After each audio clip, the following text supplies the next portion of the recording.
सिर्फ और सिर्फ भगवत उसमें कन्वर्ट कर दी गई पूरी फैकल्टी।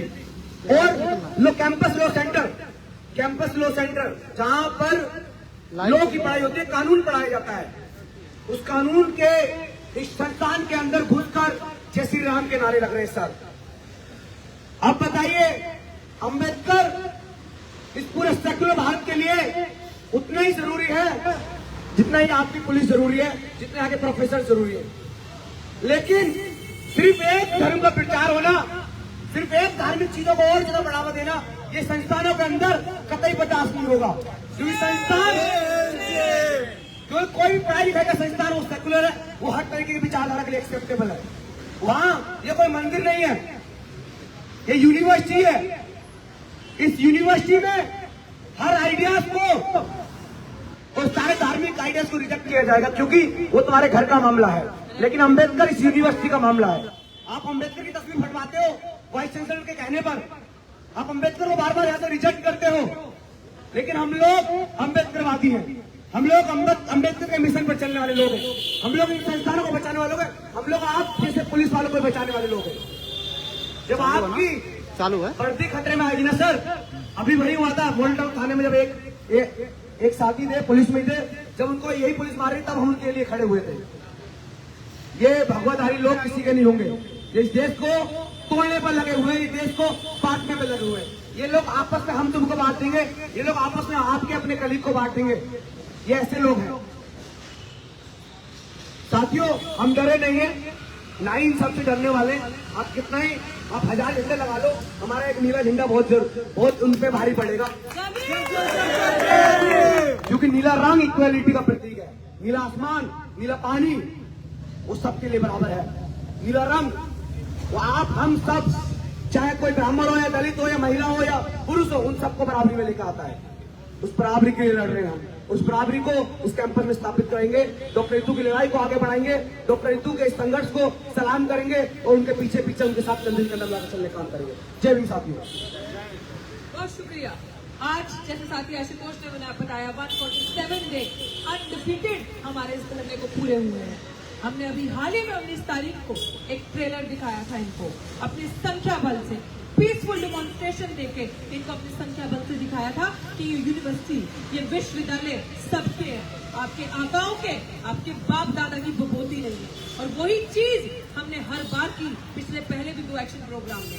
अभी भी जो साथी देख रहे हैं, आप याद रखना ये चीज सोशल मीडिया के माध्यम से कि हम संविधानवादी हैं, संविधान को मानते हैं और जो भी कानून कहता है उसकी पालना करते हुए वो काम करते हैं। जो कानून की उल्लंघना करता है वो आपको कोर्ट के अंदर भी दिखेगा, जमीन पे भी दिखेगा, और उसको हम नहीं छोड़ेंगे जो भी कानून की उल्लंघना करता है। ये धरना हमारा हर उस एक इंसान को रिमाइंडर है कि तुम क्या कर रहे हो और हम क्या कर रहे हैं, किस तरीके से तुम अराजकता फैला रहे हो, किस तरीके से संविधान को तुम तोड़ रहे हो, संविधान के खिलाफ तुम जा रहे हो, कानून की पालना तुम नहीं कर रहे। और हर बार ये स्ट्रॉन्ग रिमाइंडर हम दिल्ली यूनिवर्सिटी के शिक्षक और छात्र देते जाएंगे जब तक ये यूनिवर्सिटी एक सेकुलर प्लेस सबके लिए ना बन जाए। क्योंकि यूनिवर्सिटी में हर किस्म, हर धर्म के बच्चे आएंगे। आशुतोष ने एक बड़ी खूबसूरत बात कही, बाबा साहेब भी इस चीज को मानते थे, नीला रंग, स्काई बहुत वास्ट है।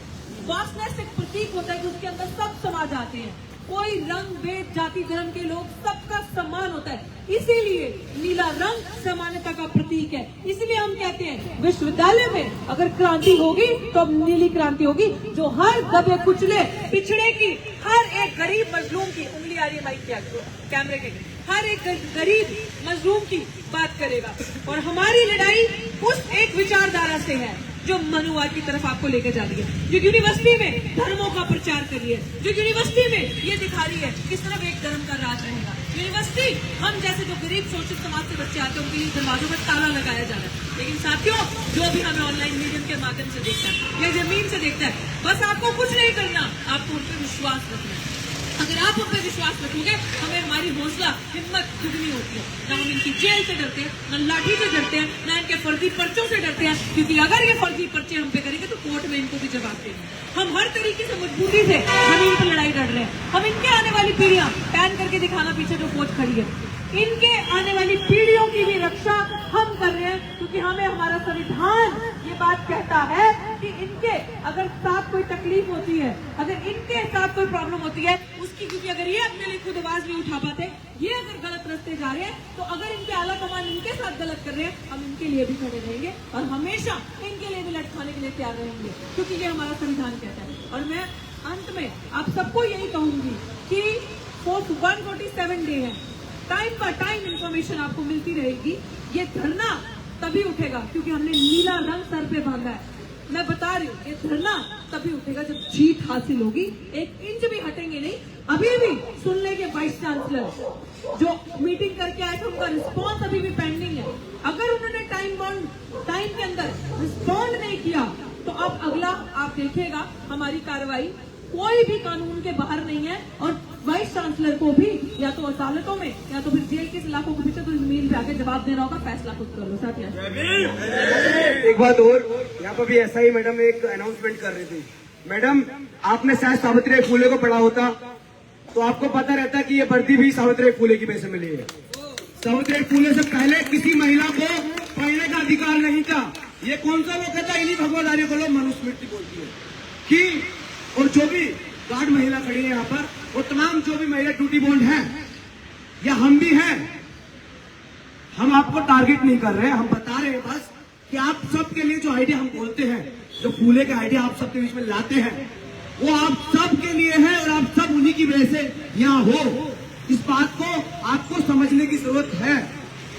स्मृति ईरानी अभी एक मेंस्ट्रुएशन लीव पर मनोज झा जी ने एक बयान दिया उसमें, लेकिन स्मृति ईरानी उसको डिस्कार्ड कर दिया कि मेंस्ट्रुएशन लीव की वजह से हम किसी को छुट्टी नहीं देंगे।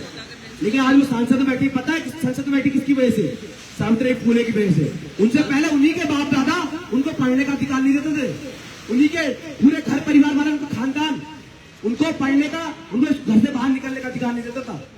लेकिन हम लोगों ने वो सारी चीजें तोड़ी जो इस समाज में एक बेड़े का काम करती है, जो इस समाज में उन तमाम लोगों को बांधने का काम करती है, जो इस समाज में उन तमाम महिलाओं के खिलाफ आवाज देती है।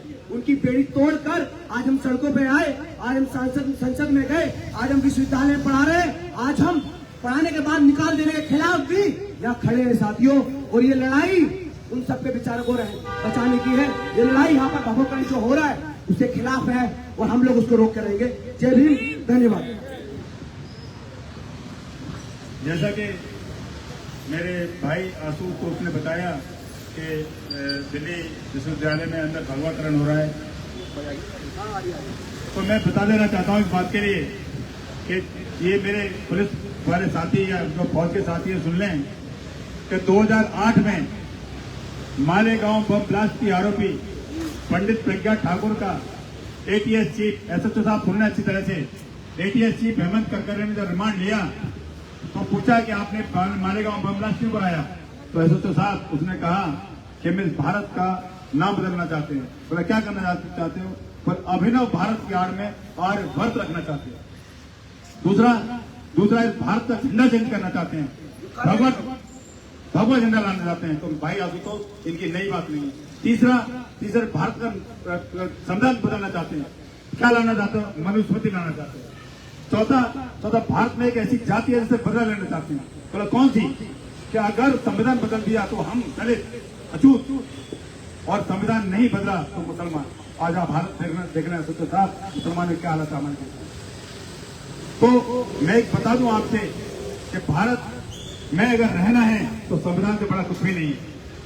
और यही आरएसएस यही मनवादी लोग जिन्होंने 1947 से लेकर 2002 तक तिरंगे झंडे का 2004 तक तिरंगे झंडे को नहीं अपनाया और आरएसएस के मुख्यालय पर भगवा झंडा फहराने का इन्होंने काम किया। ये बड़ी मजबूरी थी इनकी, इन्होंने 2004 के बाद तिरंगे झंडे को लगाया बड़ी मजबूरी में।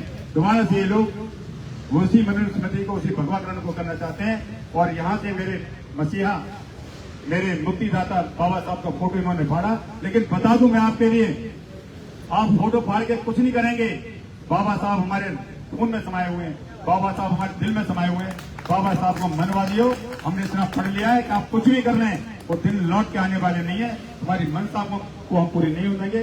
जब तक संविधान जिंदा है तब तक हम जिंदे हैं। ये आपको बता रहे हैं हम इस तरह से। जय जय जय जय जय भीम, जय भीम, जय भीम, जय भीम, जय भीम, जय भीम।